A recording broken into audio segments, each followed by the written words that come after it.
Hello everybody and welcome back to Nordic Solo Couch. I can never get that right. Playing Ninja Gaiden Black. In the last episode we defeated the... I wanted to get that right the first time. The Hydracubus. The Hydracubus. Whatever. And it left a convenient hole in the side of the wall. And we are now able to enter the monastery. And in this episode we enter the monastery. That's it. But before we do that, I want to share some stuff that I learned, such as if you press the right thumbstick, the screen will flash white, and right now it switches to first person mode if you tilt the stick in any direction, and if you press it again you can now change the third person camera, which I personally prefer much more. But there are times when it's good to have the first person. Other than that, I remember that the original Xbox controller has a white and a black button, which the 360 controller, which I am playing on right now, does not have. Instead, that is the left and right bumper above the triggers. If you press the right one, it's a shortcut to the map,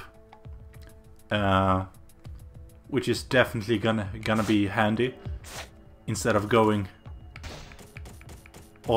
through all of this to get to the same. And I believe that it always chooses the map that you are currently on. So that's gonna be nice. And the left bumper shows how much karma you have. 1.2 million. I don't know if that's a lot or little, but I guess it's fine. Anyway, I wanted to get that out of the way, and now we enter the annex. Stop wasting time, Kevin. Show us the stuff. Show me how to get the scarabs. We will do that. Go up the stairs. You'll find a chest with elixir of spiritual life, and a hallway full of bats. Thankfully, they aren't traumatizing, and we will not become a badass hero clad in black. Oh wait, I'm sorry if my humor does not, well, humor you, but it's here to stay. After we cross that hallway, we'll find a merchant statue, which in my case does not hold anything new.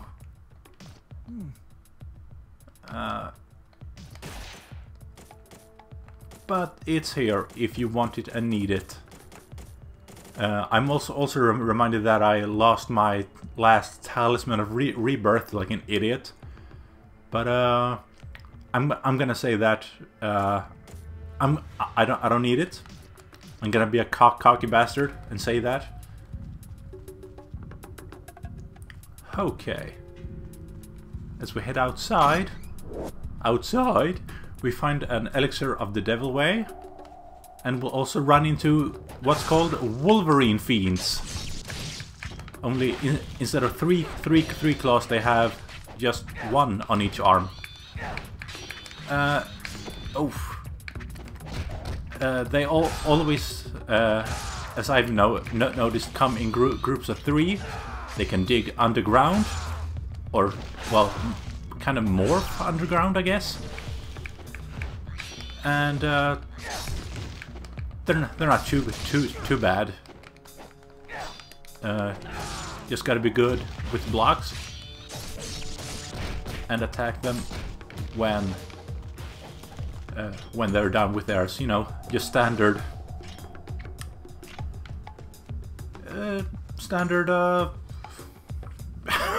I lost the word. Standard ninja strategies. And outside the monastery, we'll find a corpse of a ninja killed before he was able to complete his mission. He's holding something. It's the map of the monastery! Which, I wanted to show, but we can't access that just yet. We'll also find a save point, which I believe is gonna be... We're gonna be very thankful for that later on. And while we're here, I'm gonna... Oh crap! If you unlock the door to the monastery, or the gate rather, instead of the normal enemies, there are now fiends. Just a small group. Shouldn't be too bad. I believe in you. With this, we enter the monastery. Hello? Oh. There we go. Small jump. The monastery. Which is personally my favorite place for treasures. Which you'll see soon enough. Well, once you walk up the ramp, you'll find an elixir of spiritual life. Seems important.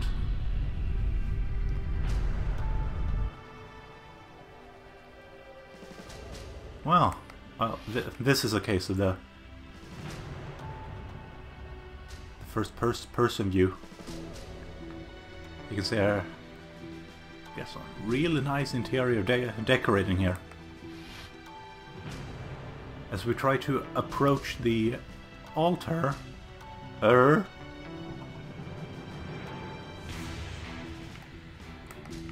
see, yeah. Don't those look suspicious? Also, I believe they're moving a bit. Anyway. Oh, hi! These are known as monk fiends, if my research is correct.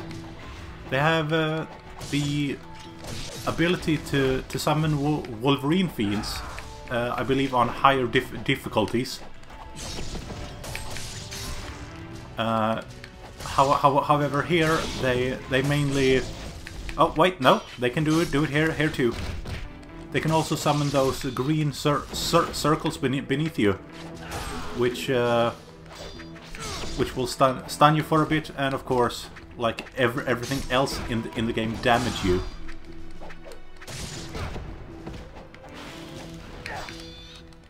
Oh, come on. Dance with me! There we go. I believe, yes. Oh. I don't think these were summoned, but hey. I need to... I guess while I'm attacking these... There we go. The monk fiends can also teleport around, as you saw, and they're kinda similar to the magical ninjas, if you'll remember those from way back when. Before we move on, I will look to the right and find an elixir of the devil way, but we're full. And the chest stays locked when you don't have room for any more of that one item. Wow, English is not my first language. But I'm learning. I'm learning. As we approach this altar, wait, from the front. An altar that looks like it was made to display some sort of holy relic. On it, a message is written. Those without faith shall be doomed to wander these depths forever. Which, wow, I am gonna drink some water. Sorry about this. I guess being an introvert, I'm not used to talking a whole lot. And anyways, we need a relic. And where do we find it? Well, through the door that we haven't explored yet. Seems logical. very thin door compared to everything else. And with this, we enter the archive. And oh, don't spoil the spoils. When fighting the monk fiends, I recommend the aerial attacks, mainly because ground attacks don't hit them. So, you know, seems logical. I would also recommend that you take out any monk fiends you find first, because of their spawning abilities. Hit it! Oh. Oh, wait! Oh, you can kick it. Gonna heal up real fast.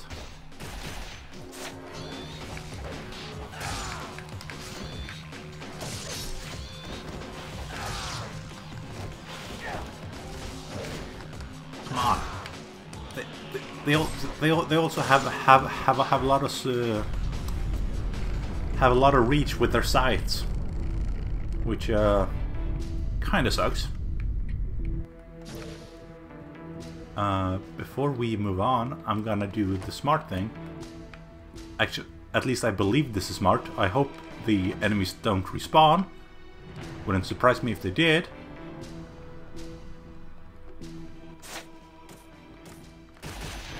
I'm actually gonna use this, because otherwise I will forget it.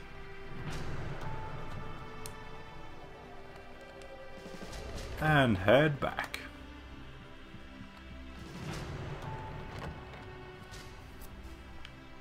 Anything? No? Okay. In this room you'll find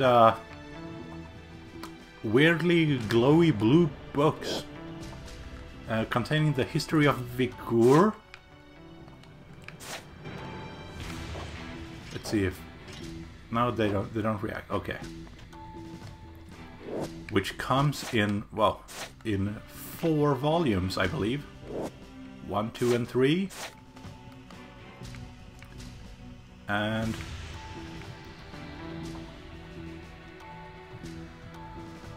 see here. And 4.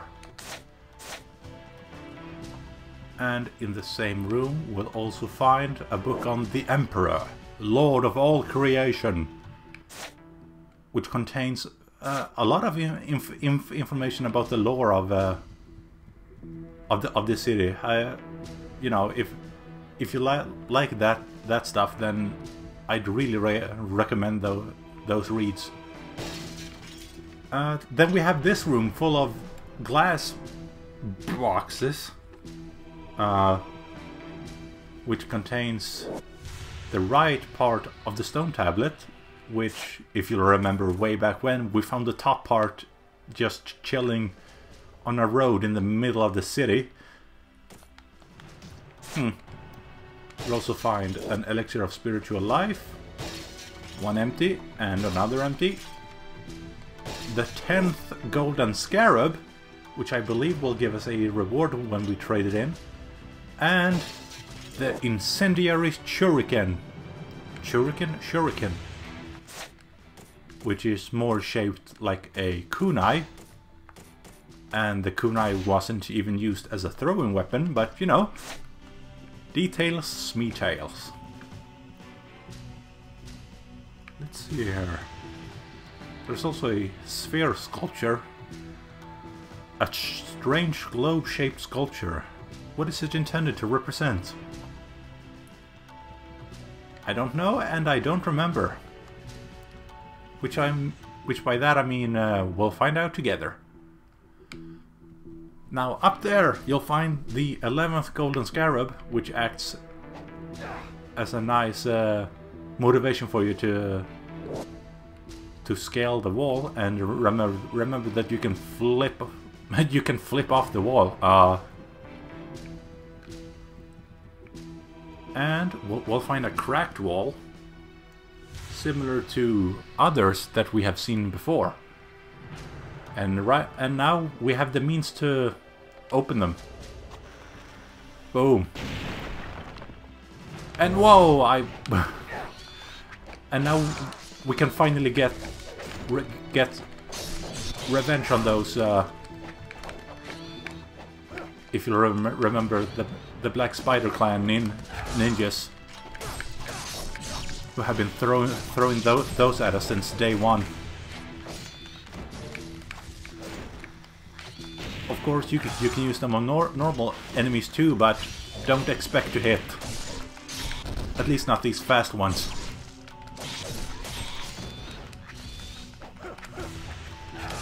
Come on.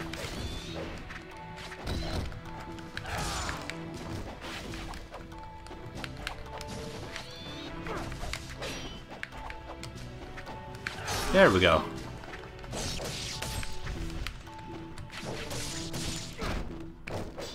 Whew. That's the thing about these kinds of games. They're really hard to commentate over when you just it gets to be too much to talk and fight enemies at the same time. Anyway, I believe that this is just enough for now.